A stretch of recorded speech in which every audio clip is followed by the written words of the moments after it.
This your boy Swan. Man, I got a very special guest. More than very on top of very. It's my wife, Lindsey Swanigan. Man, this is gonna be good. How you feeling, babe? Or Lindsey? Kind of nervous. This is my first podcast, so. No, it's your second. We was on that one together. You said that doesn't count. What do you mean? On Instagram. Oh, we did do one. Yeah, together. We can talk about that. That'll be cool.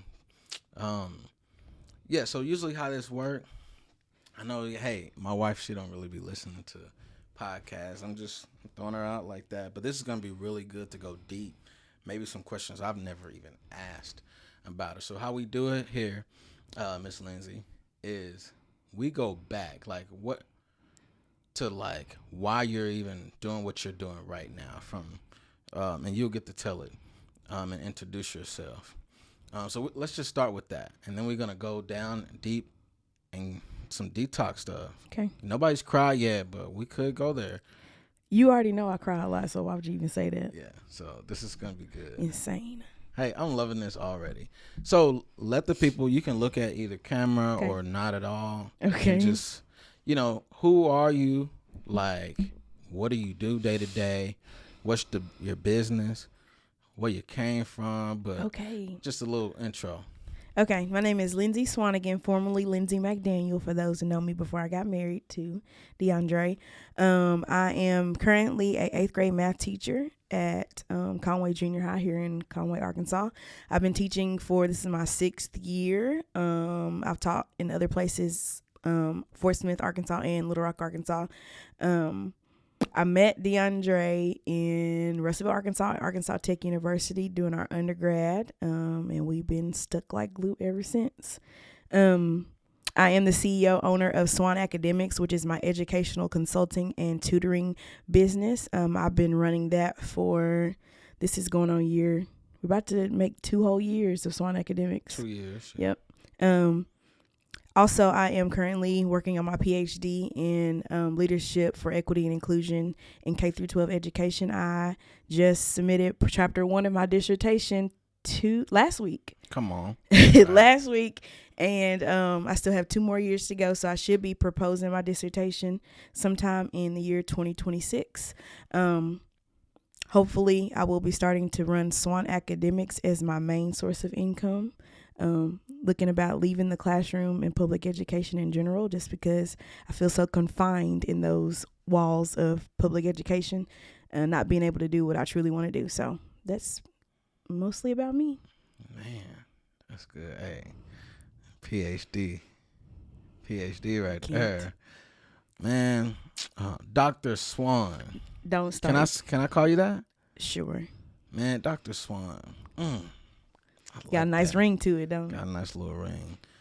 Man, how did you even, get into this teaching in general? Tell us about that journey. Good question. Teaching is something I always ran from, actually.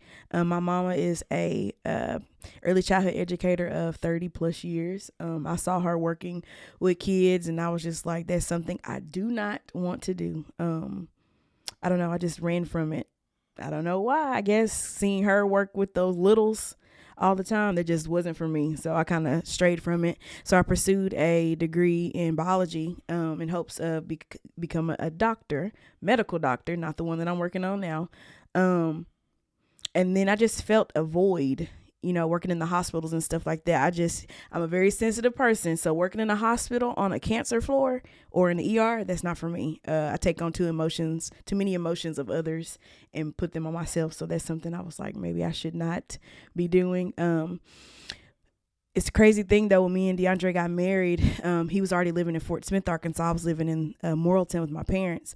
And my current job, I was working at a pathology lab, and the job that was supposed to transfer me to Fort Smith actually got cut. So I ended up moving to Fort Smith without a job after getting married. And then something just told me, hey, substitute teaching, why not try it out? I think on my first day subbing at this particular school, they asked me on the spot at the end of the day to put in an application to be a teacher at a charter school. As a charter school teacher, you do not have to be certified to teach. So that happened, and I guess that just got the ball rolling, and here we are 6 years later. Just happened. Well, I mean, was this just out of survival, or, I mean, did you ever enjoy it? The teaching part? Oh, yes. I love the kids part. The kids part are my passion, which is why I have Swan Academics now. The part I didn't like was dealing with the adults. So that's kind of what pushed me away from being in the classroom. I don't like being told what I can do to encourage and make my kids better and what parameters I can do that in. Right. Can you go deep into that? Like, what do you mean? Just some of the confinements in public education, they just kind of put a strain, with the LGBTQ community, even dealing with different ethnicities of students. You have to tread lightly on the things you say in the classroom, and the things that we tread lightly on, I feel like some of those need to be brought to the light, because why are we hiding them from those kids? Because there's stuff they're going to see every day. Why are we hiding it? Right. Man. Okay. This is good. Dr. Swan. All right, man. Y'all, if I pause too much, this is my wife. I just pray for him, y'all. Yeah, pray for y'all him. Pray for me. So I'm just curious though. Like, where did this drive come from? Let's transition there. The drive to just be able to just help. Like, when you talked about your mom. Mm-hmm. And I think maybe not working with the little kids, but maybe you saw her or saw somebody else who in your life encouraged you and to so you have want me to that cry? drive. You just want me to cry, don't you? No, I do not. I'm just trying to ask these questions. Well, now I'm gonna cry. Well, let's get to it. Are we gonna be able to make it through this, or we can save this to the last? Oh, we can make it through. I make some. I don't have no tissue, but oh my goodness. I can go get some. I'll be okay. But you can talk to the people while I'm getting it. It's okay. You sure? You know the person I'm probably going to say, don't you? Yeah. Go ahead. You might want to go get that tissue for real. All right, cool. Your microphone. It's all right. Boy, I'm crying. Dang, I can't talk. Hold on. Hold on, y'all. I got to get myself together real quick.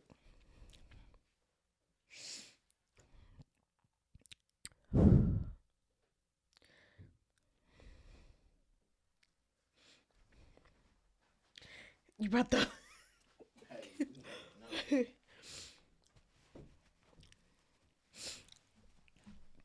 All right, besides my parents and my husband, my number one supporter was my Aunt Beb. Her name was Beverly Giles. I call her Aunt Beb. This lady, she's one of the reasons why I'm spoiled rotten, but she's also one of the reasons why that I am pursuing my dream of a doctorate degree. She was very hard on me. If I did something that she didn't like, she was gonna call and tell me. Right. It don't matter if it was when I was doing my makeup stuff or in school. I remember one time my mama told me I couldn't get a new laptop, and so I called my auntie and I was like, "Hey, I need a new laptop." Next thing I know, here they come from Texas, her and my Aunt Carolyn, with a brand new touchscreen laptop. My mom was hot, but I knew I can get whatever I wanted out of them, because if they see you doing good, that's one thing that both of my aunts, especially my Aunt Beb, education was a top priority. And what's crazy is I'm pursuing my doctorate degree at the same school that she went to. Oh wow! UCA. I didn't even know that. She was a UCA grad. Yep. Mm. But yeah, even when I did that 1 year of being a cheer coach, I think this was like maybe a month before she even passed away, and I was telling her all the stuff that I needed for cheer. Next thing I know, a big old pink wagon to haul all my cheer stuff just appears at my door, because she was just a big supporter of, if you were doing good out there, that she was gonna support it. I mean, she even, her daughter and my other aunt, they even sponsored a couple of my kids who were on homecoming court. If they didn't have any dresses when I was working in Fort Smith, and they sponsored buying their dresses and accessories and things like that for homecoming court. So yeah, that lady right there. But she's still here with me, so. Definitely. Yeah. So just that big support and seeing how she supports you is the reason you go as hard as you go to support others. And because I know there's kids out there that don't have a support system, and I might be their only support system. I've had kids tell me that I've been more of a mother to them than they've ever had their mother be to them. And I was 25 years old, 25, 26 years old. And I'm like, how can I be more of a mother to you than your mama already is? But it's just that tough love that I show my kids. wow. I mean, so with this impact that you're making, and I was talking to a guy some time ago, and he said, hey, he gave entrepreneurship up so he could move on. God was calling him to go work in this other place to be able to do, have a certain impact to save lives in whatever particular way that God has called him. So right now, like with this history that you have shared with us, okay, yeah, you made this impact on all these people in the school system. With leaving the school system, I mean, do you think you're going to be able to make an even bigger impact? And if so, why? I think it would even be a bigger impact because I'm not confined to just my 140 students in the classroom. As you know, Teacher Appreciation Week was last week. I had kids who aren't even on my roster bringing me teachers appreciation gifts and telling me that I'm their school mom. I don't even have these kids in class. I just see them in the hallway. Wow. And I'm making an impact on them. Even didn't even know this student's mom went to school with me, and she reached out to me on Facebook and she was like, thank you for taking care of my kid. I'm like, I don't even know. So then I made the connection. Oh, that's her son. I didn't even know it.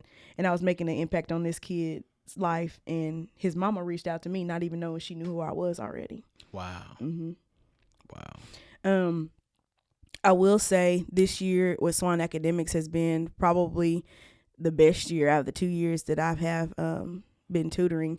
I will say with the help of your business consulting, we quadrupled my client count this year, right? Tripled or quadrupled.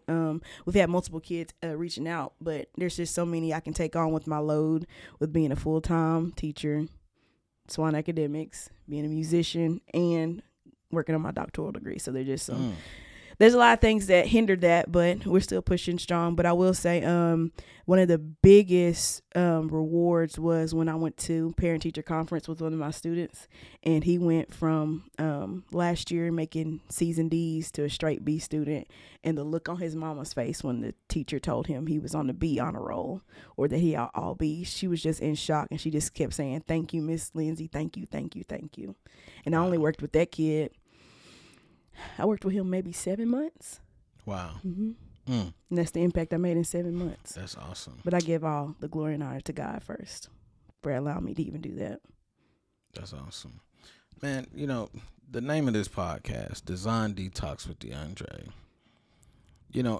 the whole design part is because people, they focus on the logo. Mm-hmm. So the detox part is more of, hey, we're going to talk about strategy and, where people background kind of came from. Mm-hmm. And maybe the logo and your image is about 30% of the business if it was to put some, the design.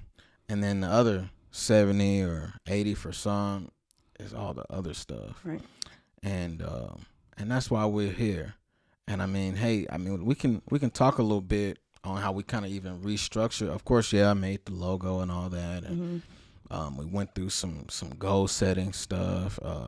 We can talk about that a little bit because it was like, hey, we're going one direction, and then now we may need to go here. Right. So from what you can remember, like, what are some things as far as the goal setting? I think this is a place where some people mess up when they're trying to run a tutoring business. Like most teachers think of a tutoring business as their side hustle, not trying to make, a living off of it, just something they can have extra. Because, teachers, we poor, we don't make that much money. So a lot of teachers do have a second job. Don't say that. A lot of teachers do have a second job. I would say probably more than 50% of all teachers have some type of secondary income to support themselves. I would say the goal setting, when we talked about I guess it was the comparison of what it would look like, how many clients we would need in order for me to make what I am currently making as a classroom teacher. They kind of stood out.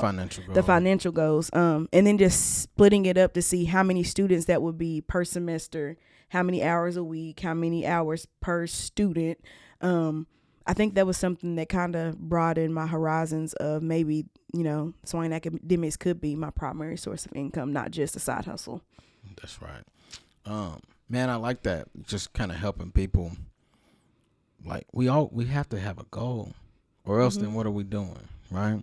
And that's just the financial goal. We definitely went over some other goals where it was maybe vacations or something like, hey, and this is all. What are you trying to go with this? Right. How many hours do you even want to work in a week?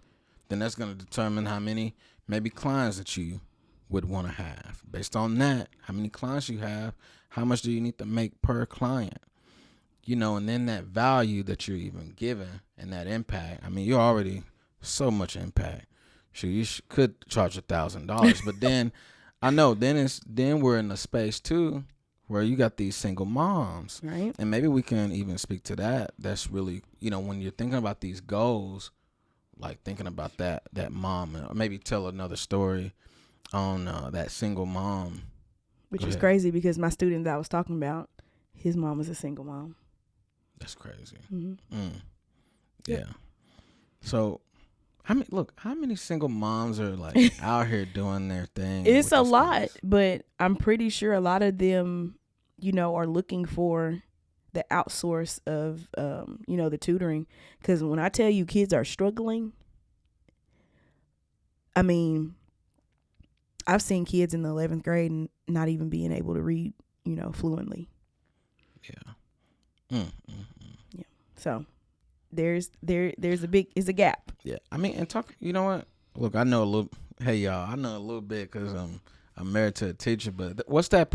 I don't know if you know the exact percentage of, like the tutoring that's available to the kids, like through the school. It doesn't really even help them. Even some of the outside people that's doing their thing that are tutoring services aren't even. It's not specific enough. It's not. It's more of a catch-all thing instead of being personalized for the student. I don't know. I just feel like being in the classroom. I'm not sure if those tutors are even classroom teachers. You know what I'm saying? Do they know specifically? Like I teach 8th grade math. I know exactly what my 8th graders are going through right now. Mm-hmm. What they specifically need help on. Do the people who run these tutoring business, are they in contact with these teachers, talking to them about specifically what standards or what type of anything in the curriculum, not even in the curriculum, because I have kids who I'm helping in math do their English work because they aren't avid readers or fluent readers. So it just, I don't know. I just feel like with Swan Academics, it's more personable, and you can tweak it more often because, I don't know, just the relationships I have with the parents and the students too. No, definitely. I'm with you. See, and that's one thing when we're talking about everything is connected to the financial, but we're just going to focus on value. When you're talking about value, you know what I'm saying, of a service, if something's personable, that's more intimate there. That's, you're able to build a certain relationship, so, and I love that. And I think that's what every business should kind of strive, right? Is having a certain relationship, that hospitality. And then with the single mom, I go into her house to tutor her kids. That's different. She's getting off work, running home. She got other kids she got to take care of. She know I'm going to make sure. I even pick up she has multiple boys. I pick up 2 of them on the way to their house so they don't have to walk home. Wow. Yeah. I pick up 2 of them and take them home, make sure they get in the house, eat a snack. Me and my tutoring student, we go ahead and get started. I make sure the other kids, hey, did you do your homework? Until she gets home. And then, look, I didn't know you was doing that. We're gonna have to charge more. No, yeah, see, sometimes she's not at home. Heart. That's awesome. Sometimes she's not at home, so I have to step up, or I'll text her and Like, hey, we're here. Do you need what I need to do? Blah, blah, blah. Stuff like that. Or she's already there. Sometimes, and there was one time I remember she didn't even feel good. I was like, hey, don't mess with your mama. I closed the door. We tutored. I said, tell your mama I'm gone. I don't even have to be paid right now. Whatever. We'll take care of it later. Yeah. The focus is the kids. Making sure they're safe. Yep. All of that different jazz. I love it. And I make sure I hug my kids when I get there and when I leave. Man. Personable. So, what would you say? I'm assuming, of course, Aunt Bear was personable. Oh, yeah. Very much so. So, I mean, can we talk of a moment where she was very personable? I don't know if you remember, we had that, was it Margaritas, makeup and Margaritas, Zoom class that I did for makeup. Do you remember that? Yes. And I think we ran over time or something happened or we got off and time ran out. And as soon as I got off, she texted me and said, it was good, but this needs to be changed or altered or fixed. The support was there, but she made sure she gave me that extra something to better myself. I see what you're saying. It wasn't just all hand clap, yay. No, not with her. You did good, but you still got some work to do. I see what you're saying. Personable, supporter, and you're bringing all of those to the same table, bringing that value. And I think that's why people can call you more of a mother or an auntie or something. Do you know how many people told me Happy Mother's Day today? I said, y'all, I'm not a mother. They said, do you know how many students you have? I said, you right. Or they even call me mama at school. Yeah. Well, some teachers out here say, hey, these are my children. That's what I do. I call my students my kids. I don't say my students. I say my kids. Yeah. I got probably 600, 700 kids out there somewhere. Hey, y'all, we got a lot of kids, y'all. No. And what's crazy, one in particular, our goddaughter started off as my student, my first year teacher. Just wouldn't go away. Yeah, I remember I was thinking about her this morning. I remember we had parent-teacher conference or something. She would not go home. I said, well, I guess I got to feed you. And they say what they say about cats. When you feed them, they won't go away. I fed her, and she just won't go away. Dang, that was it. Shout out to you, Jaylee. Jaylee Whaley. That's it. Man, look, what is there? We didn't go. I mean, we went deep. But there's more to Dr. Swan here. What are we missing? What do people not know about you and the roots of why you move the way you move? I think some of the traits that I kind of was moving towards being a doctor of helping people, I think I didn't lose some of that. Especially working in the ER. You got to be a mover and shaker to work in the ER. And I think I still take some of them traits with me to this day, even in the classroom. I'm constantly up, moving, making sure my kids are good. Hey, you hungry? Do you need a snack? Do you need this? Do you have money to go on the field trip? Here you go. Here your money. Go outside, buy your snow cone here. Da, da, da. I feel like I took some of those qualities and traits of the nurturing and caring, like medical doctor things, and kind of put it with a teacher to become who I am today. I see what you're saying. Yeah. But even further than that, before that. What's the question? We got to go further because you just said you was about 22? I mean, the medical stuff. Oh, yeah, when I graduated, yeah. That's like, well, what about before that? Because you played sports. I did. And then before sports, there was some more sports, I would assume. Yeah. I played softball, volleyball, basketball. Starting at what age? Started softball at the age of 5. I played all the way to 18. I threw basketball in there about 5 all the way till I was in the 9th grade, and then I quit basketball because I was in Beta Club and the Drama Club and all the other things. So and band. So it was just, I had to start getting rid of some things because it was getting pretty full, and I was an AP honor student too. So it was a lot to juggle. Right, and then the piano. Yeah. When did that come in? I became the lead musician the minister of music at my first church at the age of 17. It was my senior year. But okay, so the earliest we can go as far as a certain drive in doing things is 5 when you're playing sports. Yeah, I thought I was gonna be D1. And I blew my knee out my junior year.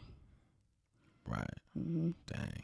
Can we talk about growing up since 5 playing sports and those qualities you can remember that's led up to who you are today? I will say my parents, especially my dad, was hard on me about the sports, and my mom was hard on me about the grades. That was a non-negotiable, the grades for sure. My dad was my softball coach for a while and my basketball coach. So that was hard being the coach's kid. Coach's kid has to play every position. You have no choice. Wow. If the pitcher is sick or the pitcher is out, well, coach's kid is a pitcher too. Or the catcher's not here, coach's kid is a catcher.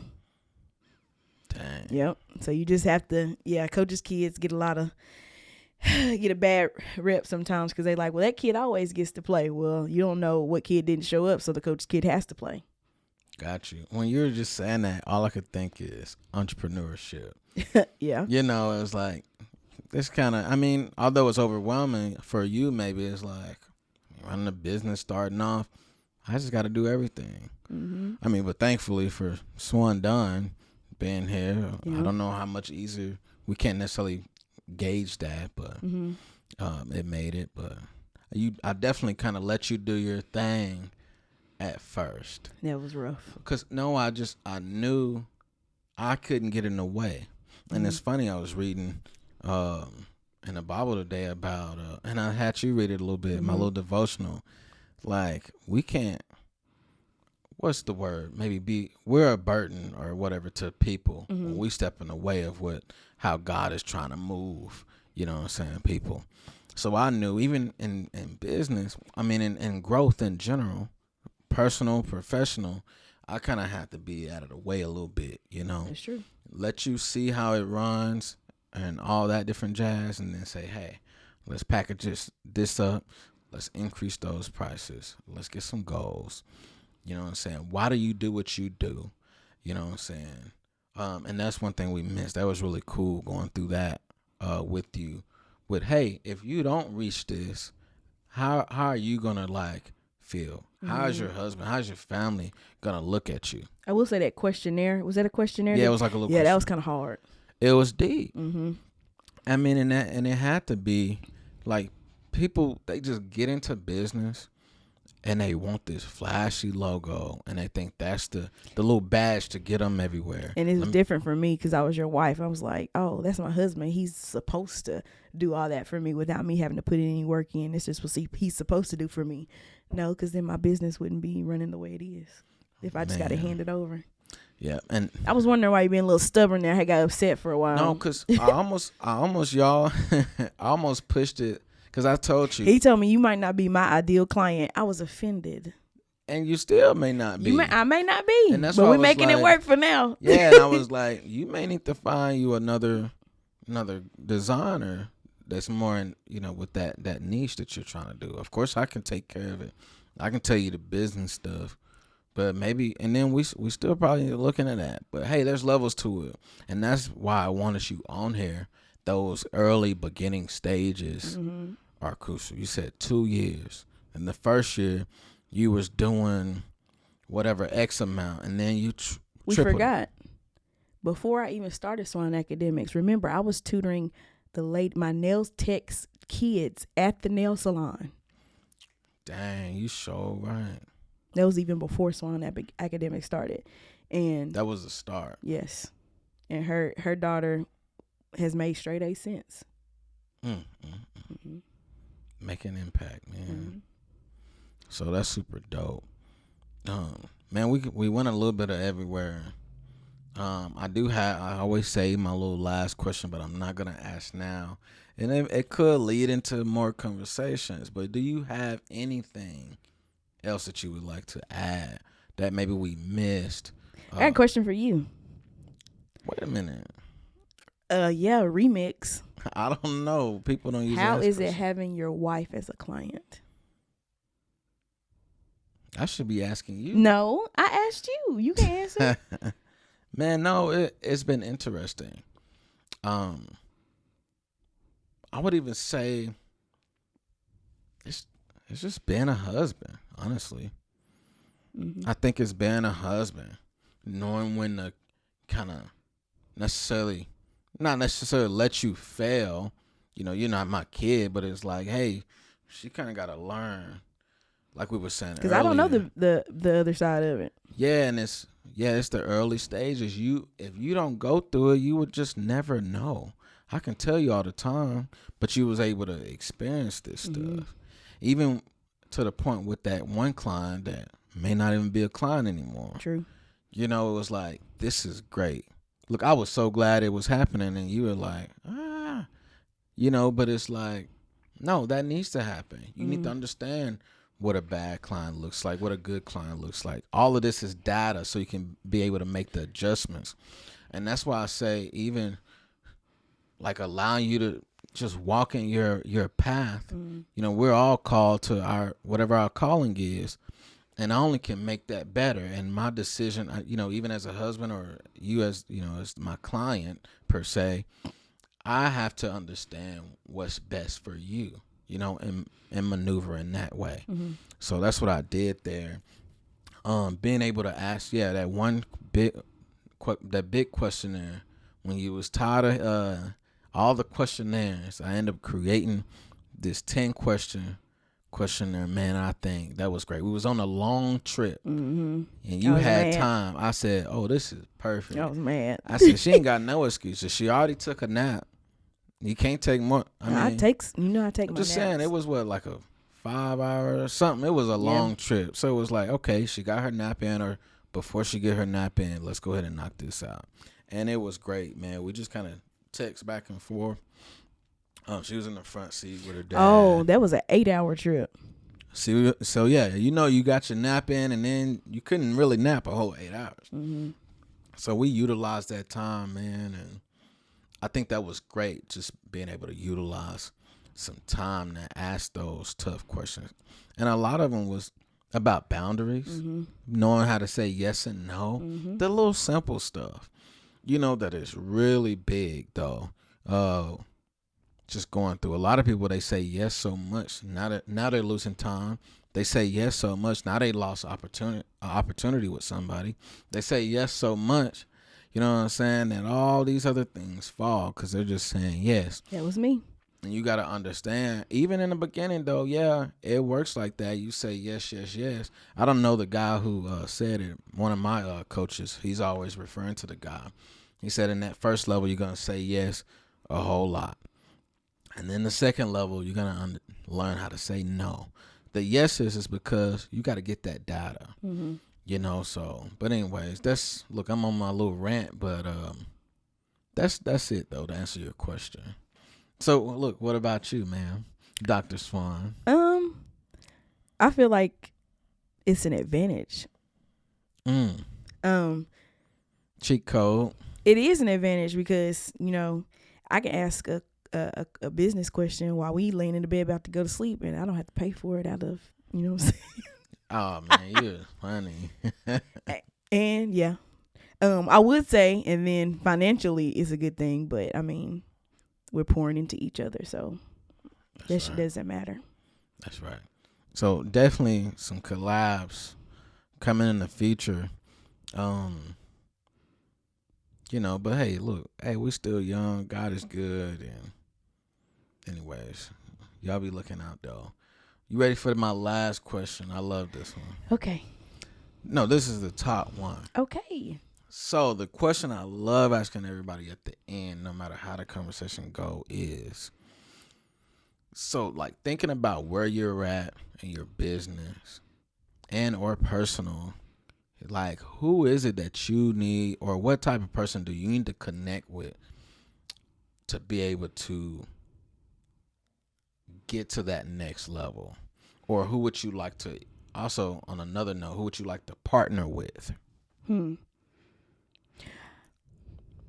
I would say partnering with maybe one of the big established businesses, like one of the big mentoring businesses. I forgot what they're called, like big brother, little brother, that type of mentoring, just to get in there, because maybe some of those people aren't trained as a teacher would be, to get in there and, maybe even I'm trained in some of the social emotional learning techniques that we used to before the LEARNS Act.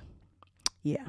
For the LEARNS Act, all that stuff. No, we're not going to talk about that today. Yeah. So maybe something, one of those big mentoring, or, the ones that are for, girls groups only, stuff like that. There'll be that's something I want to partner with. And then what was the other part of it? So, yeah, the partnership, and then more like maybe if it's a joint venture or alliance, to be able to help push you to the next level. So what is maybe that dream partner, other than the mentor, or somebody that you think will be able to help you? You know who I'm going to say, right? I don't know. I see me and Talicia doing big things. Oh, explain. And who was Talicia?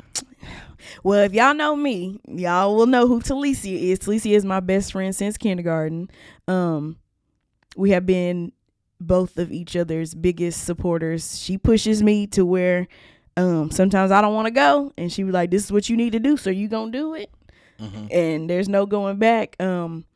Talicia has a bright spirit, and she is good at helping people too, but she's also good at letting people know when they're wrong, and that's what I appreciate most about her. So I feel like with the mentoring, I think that's where she comes in for my young girls. Oh wow, like something there.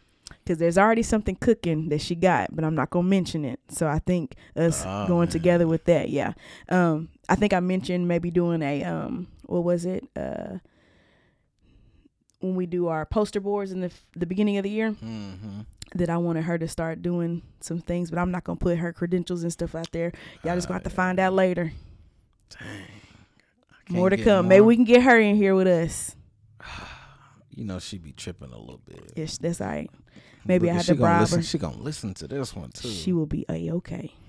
All right, so Lisa, we love you, but anyways, dang, I was hoping I could get more from that, like a why, but you can't tell us. Can't. You don't have no other person we could talk about? No. Or a dream, somebody that you don't even know that would be a Do you know how many of my teacher besties have talked to me about being a part of Swan Academics? And then, I have that thing going with Crystal that I just signed to be. Oh, yeah. I'm not going to talk about that yet. More to come. Man. My first teacher bestie from Fort Smith, Arkansas. We got some stuff cooking about. She trying to get a part 2. All right, look, I'm going to do this. Look, as a host, you making it I got a nonprofit coming with my friend. That's all I got to say. You making it a little difficult for me, but I got you. This will be able to get you to answer something. If there was a coach, right? Not me, that was $1 million an hour, and you was able to ask them that one question on how to level up your business, what would that question be?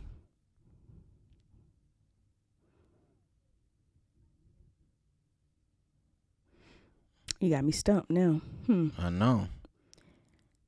What will be the one question to level up my business? What step did you make to overcome the fear and anxiety of being an entrepreneur? Because that's what I'm dealing with right now. The fear and anxiety of being an entrepreneur. Because that's not it's not all rainbows and sprinkles. Right. And that's the part that I'm scared of, the not rainbows and sprinkles. I got you. I'm not that coach, or I'm not trying to give you an answer, but how I would answer that question. Are you the $1 million an hour man? Maybe. Am I going to have a bill after this? Maybe in the future. It's insane. I'm gonna need that. No, definitely no. I'm with you. It does come with it. I think I heard somebody say it once like this, like you got to bet on yourself. You know what I mean? Like, when are you going to bet on you? It's the imposter syndrome that we talked about. Yeah, even that. Like, but at the same time, yeah, you got all these credentials. You've helped all these people. You got receipts, as they would call it. I do. So what's the imposter syndrome? I'm supposed to be here. This is what God has for me. But how many people are pushing for me to fail? It don't matter, everybody. But who is that one that's pushing for you to prosper? Mm-hmm. You know what I mean? Right. And I think that's how I go about it and see it. Bet on yourself. Know who's in control. You know what I'm saying? God. You know, and what He has for me. So, hey, we just gonna say this and end it. You know, faith without works is dead. And thank you, Dr. Swanigan, for coming. If you could, you know, maybe leave us with some words, last words, and like, where can we find you? How can we connect with you?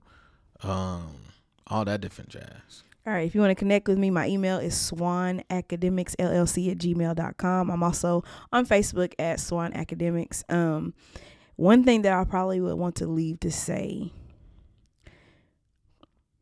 parents, check in with your kids.